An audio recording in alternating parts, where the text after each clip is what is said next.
Baik, Assalamualaikum warahmatullahi wabarakatuh. Nah, selamat datang teman-teman di channel Stefan Astrino. Jadi, kalau ada pepatah mengatakan tak kenal maka tak sayang, maka biar teman-teman sayang sama aku kenalan dulu nih. Perkenalkan, nama asli aku adalah Ruci Mara Astrino. Haha, agak sulit ya. Oke, teman-teman yang penasaran boleh banget cek di Instagram aku, Stefan Astrino. Nah, jadi di sini kita akan coba belajar bareng ya teman-teman. Harapanku nanti di video-video selanjutnya akan banyak banget pelajaran-pelajaran yang bisa dibagi, yang bisa aku share bareng, yang bisa aku share ke teman-teman gitu. Nah, untuk yang pertama ini mungkin kita akan coba belajar atau kita coba bahas tentang akuntansi buat teman-teman yang mau kuliah nih, atau masih bingung nih mau jurusan apa ya nanti, atau udah kepikiran akuntansi gitu, pengen tahu sebenarnya gambaran umum akuntansi itu apa gitu, atau teman-teman yang mau daftar ke SMK ataupun mau ke SMA tapi yang IPS gitu, sebenarnya pengen tahu akuntansi itu tuh apa aja tuh yang akan kita pelajari gitu, apa aja yang akan kita ketahui pada mata pelajaran atau mata kuliah akuntansi. Nah, di sini aku udah siapkan slide-nya tentang gambaran umum akuntansi itu sendiri. Nah, aku harap di sini kita bisa saling share aja, kita belajar bareng.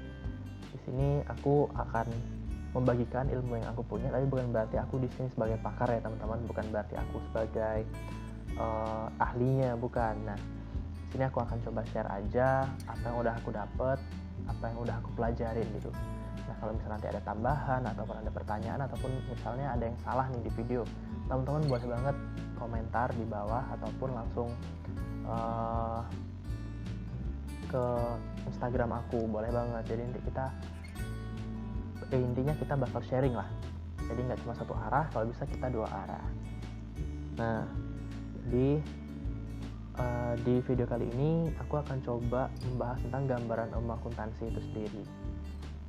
Nah, ada 5 kerangka materi yang akan aku sampaikan ya ke teman-teman. Yang pertama ada definisi akuntansi itu sendiri, yang kedua ada kegiatan akuntansi, yang ketiga jenis perusahaan, kemudian yang keempat ada persamaan akuntansi, dan yang terakhir adalah penggunaan atau pengguna informasi akuntansi. Nah, untuk definisi di sini aku ambil dari 2 sumber. Ada sumber dari Kamus Besar Bahasa Indonesia dan dari Kieso. Nah, buat teman-teman yang belum tahu nih, Kieso itu adalah seorang ahli akuntan banget pokoknya.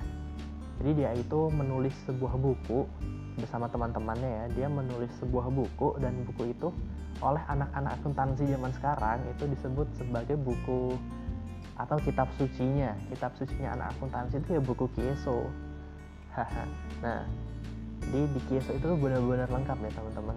Bahkan contoh-contohnya pun sangat detail. Jadi kalau misal teman-teman pengen belajar lebih mendalam lagi, boleh banget teman-teman beli tuh buku Kieso. Nah, kita bahas definisi dari KBBI dulu ya teman-teman. Nah, di KBBI ada 3 definisi. Definisi yang pertama adalah akuntansi adalah teori dan praktik perakunan, termasuk tanggung jawab, prinsip, standar, kelaziman, dan semua kegiatannya. Yang kedua, akuntansi adalah hal yang berhubungan dengan akuntan. Sedangkan yang ketiga, akuntansi merupakan seni pencatatan dan pengikhtisaran transaksi keuangan dan penafsiran akibat suatu transaksi terhadap suatu kesatuan ekonomis. Nah, menurut Kieso nih, dia bukunya bahasa Inggris ya teman-teman. Jadi di sini aku translate sendiri.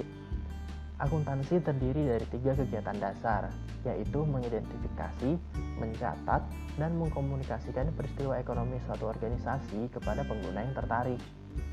Nah, dari 3 kegiatan dasar yang diungkapkan oleh Kieso tadi ya, bisa kita breakdown lagi menjadi 5 teman-teman untuk memudahkan pemahaman.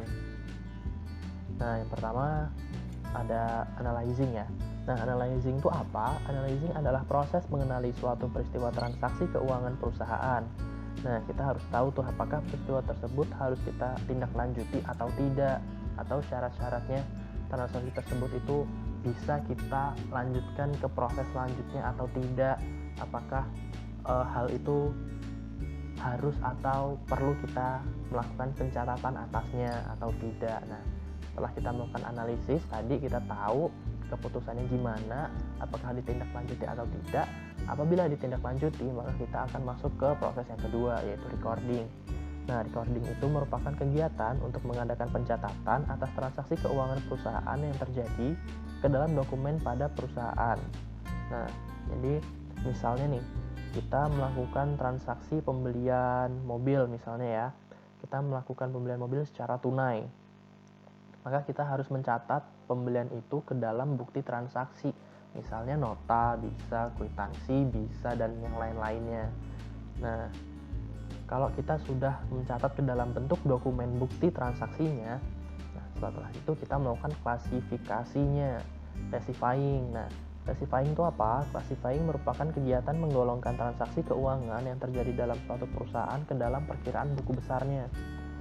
Nah, misalnya nih, tadi ya, kita lanjutin contoh yang tadi, kita melakukan pembelian mobil dengan pembayaran tunai, maka kita akan mencatatnya tuh dalam bentuk apa?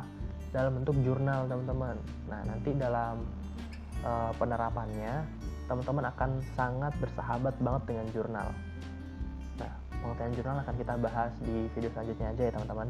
Nah, jadi misalnya transaksi pembelian mobil dengan tunai, kita akan mencatat ke dalam jurnal pengeluaran kas, dan kita akan menggolongkannya ke dalam perkiraan buku besar kas gitu. Nah, jadi karena itu mempengaruhi kas ya, itu tadi mengurangi kas, maka kita harus mencatat perubahan itu dalam buku besar kas agar kita bisa tahu berapa jumlah kas di akhirnya nanti. Nah, setelah kita melakukan classifying, akan terbitlah banyak banget buku besar perusahaan gitu. Nah, kemudian selanjutnya adalah summarizing. Summarizing itu apa? Summarizing merupakan kegiatan meringkas transaksi keuangan yang sudah digolongkan dan dicatat ke perkiraan buku besar tersebut ke dalam neraca saldo. Nah, kalau produknya classifying tadi kan buku besar ya, sedangkan summarizing ini produk akhirnya adalah neraca saldo. Nah, neraca saldo itu isinya apa? Isinya adalah buku-buku besar tadi itu kita jadiin dalam satu list. Nah, misal buku besar kas, ada buku besar mobil tadi juga misalnya, terus ada buku besar misal ada piutang, ada utang. Nah, nanti di neraca saldo itu tinggal kita nulis kas, saldonya atau jumlahnya berapa, mobil jumlahnya berapa, utang jumlahnya berapa, piutang jumlahnya berapa. Nah gitu. Jadi neraca saldo itu lebih ke pengikhtisaran gitu, menyatukan semua buku besar ke dalam satu list agar mudah dibaca gitu. Kemudian setelah kita mendapatkan neraca saldo tadi, kita akan melakukan reporting. Nah, reporting itu adalah pelaporan ya teman-teman. Pelaporan yang dimaksud adalah menyusun laporan keuangan. Nah, dari siklus akuntansi ini atau kegiatan akuntansi itu, produknya adalah sebuah laporan keuangan. Laporan keuangan ini ada mengandung informasi ya. Laporan keuangan berisi informasi atas kegiatan keuangan perusahaan yang akan sangat berguna bagi stakeholder atau pemegang kepentingan pada perusahaan tersebut. Jadi pentingnya laporan keuangan itu adalah untuk pengambilan keputusan itu, baik bagi pemilik, bagi masyarakat atau bagi yang lain-lain. Jadi kegiatan akuntansi itu produknya sudah jelas, produknya adalah laporan keuangan. Nah, untuk jenis perusahaan kita mengenal ada 3 jenis ya teman-teman. Yang pertama ada jenis perusahaan jasa, yaitu perusahaan yang menjual pekerjaannya yang bentuknya itu tidak terlihat, bentuknya itu berupa jasa gitu, bukan barang yang bisa dipegang. Nah, jasa itu misalnya ada bank, hotel, penerbangan, pelayaran. Contoh nyatanya ada Bank BRI, Bank BNI, Bank Mandiri, atau jasa penerbangan misalnya Garuda Indonesia, Lion Air, Sriwijaya Air gitu. Nah, untuk yang perusahaan yang bergerak dalam bidang perdagangan itu dia menjual barang nih. Berbeda dengan jasa, dia tuh barangnya kelihatan. Jadi dia menjual hal yang terlihat gitu, bisa kita ketahui bentuknya itu seperti apa. Nah, misalnya ada toko grosir, minimarket, supermarket. Contoh kehidupan nyatanya ya mungkin yang mudah ditemukan ya, ada Alfamart, Indomart, atau mungkin supermarketnya ada Matahari, ada Chandra, ada Carrefour, ada apalagi misal Ramayana. Nah, kemudian ada jenis perusahaan yang bergerak dalam bidang manufaktur. Nah, perusahaan manufaktur itu adalah perusahaan yang memproduksi barang dagangannya sendiri.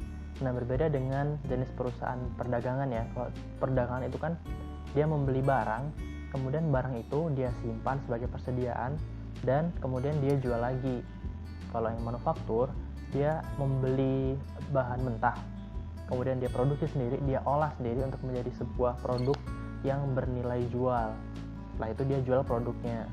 Nah, contoh mudahnya itu ada pesawat ya. Pesawat itu misal perusahaan Boeing. Nah, dia itu membeli misal besi, misal atau cat untuk mengecat pesawatnya, mesinnya, rodanya, dan lain-lain. Nah, itu merupakan barang yang tidak bisa dipakai kan. Artinya mereka itu harus dirakit dulu, harus diproduksi dulu untuk menghasilkan suatu produk yang jadi gitu, yaitu pesawat. Kemudian contoh lebih mudahnya lagi ada Coca-Cola. Nah, itu misalnya dia membeli gulanya, membeli resep-resepnya lah intinya. Nah, dia produksi sendiri, dia olah sendiri, akan menjadi satu produk yang namanya minuman soda, itu Coca-Cola. Pepsi juga demikian, Fanta juga demikian, dan lain-lain. Nah, kemudian kita masuk ke persamaan akuntansi, teman-teman. Persamaan akuntansi itu sangat simple ya. Ada 3 komponen aja. Aset sama dengan kewajiban ditambah ekuitas, atau dalam bahasa Inggris, aset sama dengan liabilities plus equities. Nah, sangat sederhana bukan? Hanya 3 komponen. Nah, tapi apa sih 3 komponen ini nih? Nah, untuk aset merupakan sumber daya perusahaan yang digunakan untuk melaksanakan kegiatan operasionalnya. Ini adalah harta yang dimiliki perusahaan. Misalnya, dalam perusahaan perdagangan, asetnya itu apa aja? Yang termasuk itu ada tokonya, ada barang-barang dagangnya, ada uang perusahaan, dan lain-lain lah. Pokoknya adalah hal-hal yang digunakan atau yang dimiliki perusahaan itu. Nah, aset dapat diperoleh dari 2 cara, yaitu dalam pinjaman atau kewajiban, dan ekuitas atau penyertaan modal. Nah, kewajiban itu adalah sumber daya perusahaan yang berasal dari kreditur atau pinjaman, biasa kita sebut utang. Kewajiban ini tidak hanya berasal dari kita minjem ke orang ngasih uang ke kita. Itu termasuk, tapi tidak hanya itu. Ada juga penyebab lainnya, misalnya kita membeli barang kepada pemasok, tapi kita membayar di masa depan. Artinya ada perjanjian kredit di sini. Kita tidak bisa membayar sekarang, kita membayar masa depan. Nah, itu juga disebut utang, itu juga disebut kewajiban. Kemudian ekuitas adalah sumber daya perusahaan residual. Ya, maksud residual adalah sisa. Jadi aset setelah dikurangi kewajiban, sisanya adalah ekuitas. Jadi ekuitas adalah sumber daya perusahaan yang berasal dari pemilik perusahaan atau dalam bentuk penyertaan modal. Nah, biasanya dalam perusahaan-perusahaan yang besar nih, penyertaan modal itu menggunakan metode atau menggunakan saham ya, teman-teman. Buat teman-teman yang belum tahu mungkin ya. Saham itu adalah dokumen yang menyatakan kepemilikan atau surat yang menyatakan bahwa kita tuh bisa memiliki sebuah perusahaan. Nah, biasanya perusahaan-perusahaan besar itu menjual saham di pasar ya. Kemudian jika ada yang membeli, kita sebut dia investor gitu. Jadi uang hasil penjualan saham itu merupakan penyertaan modal, merupakan modal. Nah, pemiliknya siapa? Pemiliknya adalah yang beli. Jadi secara langsung perusahaan kita itu dimiliki oleh investor tersebut sebesar penyertaan modal yang dia berikan gitu. Jadi dalam satu perusahaan itu tidak hanya milik 1-2 orang. Kalau perusahaan-perusahaan yang gede itu bisa milik banyak banget orang yang tersebar, bisa sampai ratusan bahkan. Tuh teman-teman, dengan mekanisme saham tadi. Nah, kemudian siapa saja sih yang menggunakan informasi akuntansi? Nah, seperti kita udah bahas sebelumnya ya, informasi akuntansi itu adalah kandungan dari laporan keuangan. Jadi siapa aja yang menggunakan laporan keuangan? Nah, yang pertama ada investor atau kreditur. Penjelasannya tidak begitu jauh ya dengan di persamaan dasar akuntansi tadi. Jadi mereka itu perlu banget untuk tahu sebenarnya kondisi keuangan perusahaan itu gimana. Apakah jika mereka memberikan modal atau memberikan pinjaman, apakah akan menguntungkan bagi mereka? Apakah modal yang diberikan investor itu dapat digunakan dengan baik oleh perusahaan?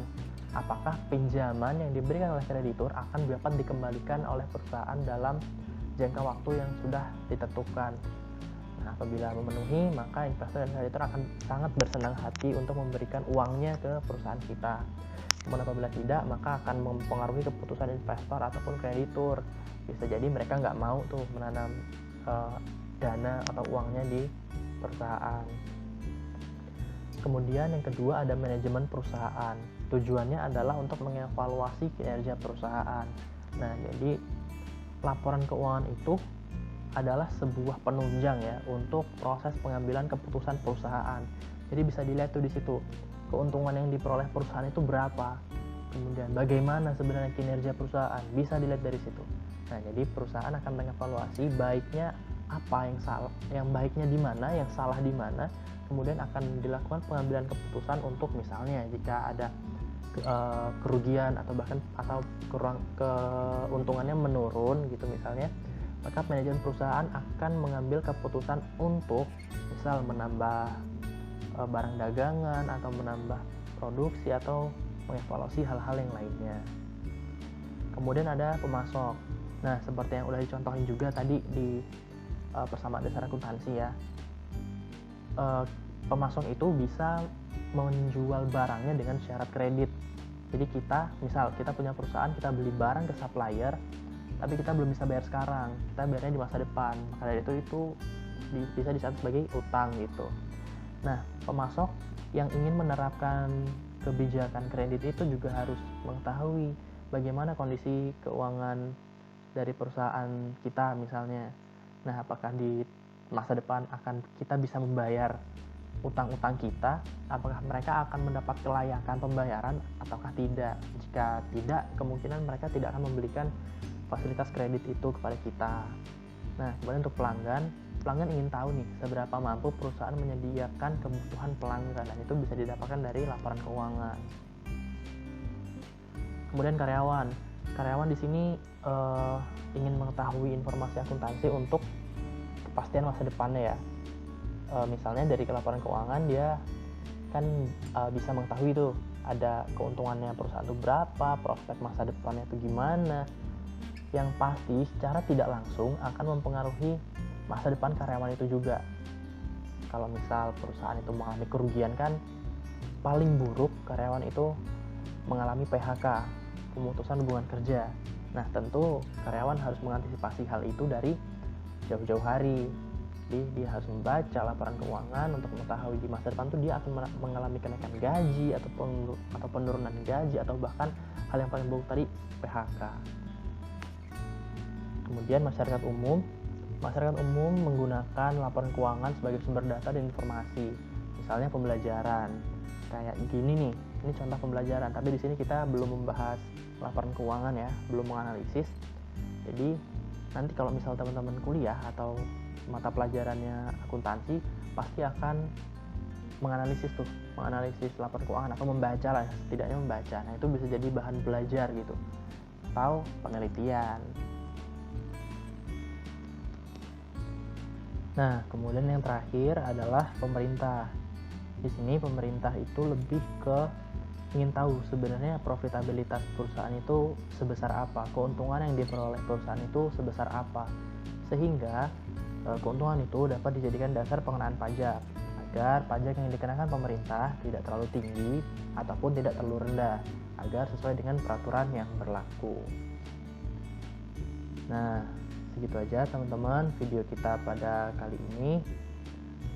Semoga teman-teman yang tadinya masih bingung tentang akuntansi bisa lebih terbuka tentang dari gambaran umum yang aku share ini. Semoga yang tadinya masih mikir-mikir nih mau kuliah apa ya, mau akuntansi atau mau apa ya, atau mau SMK-nya mau jurusan akuntansi atau jurusan yang lainnya ya, atau yang sekedar ingin tahu nih, semoga bisa membuka sedikit ya tentang pengetahuan gambaran umumnya akuntansi itu seperti apa. Nah, untuk menutup video kita kali ini aku ada pantun nih buat teman-teman. 1, 2, 3 jurnal, ada debit, ada kredit. Kawan-kawan yang spesial, akuntansi itu tidak sulit. Nah, Jangan lupa like dan subscribe-nya ya. Sampai jumpa di video selanjutnya. Terima kasih. Assalamualaikum warahmatullahi wabarakatuh.